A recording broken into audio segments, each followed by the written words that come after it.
આપણે memory game રમવાના છીએ। અહીંયા ગાડી બે જણ અલગ અલગ રીતે એમને આપેલું છે ખાના, એ ખાના ભરવાના છે। કેવી રીતના? તો અહીંયા જે લખ્યું છે એ જોઈને એમને ઝડપથી કોણ લખે છે એ આપણે જોઈશું, ચેક કરીશું ને। બધાયનું ધ્યાન, પછી બીજાનો વારો આવશે। Okay, ready? ચલો 1 2 3 સ્ટાર્ટ। અડીશ નહીં બેટા, હો સ્લેટને અડવાનું નથી।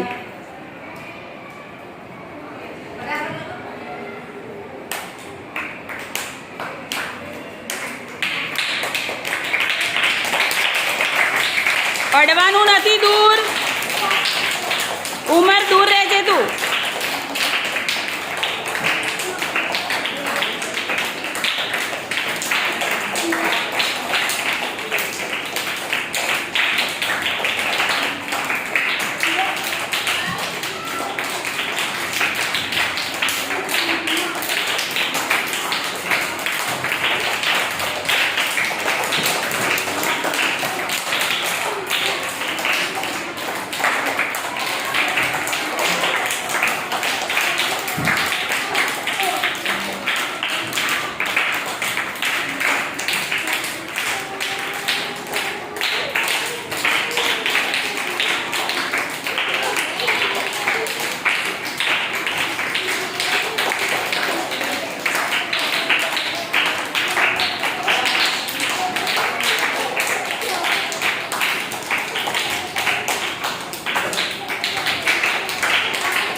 चलो उमर, उमर विजेता। अरे वाह, उमर विनर। हाँ उमर, वाह वाह वाह, ताली पाड़ो बधा।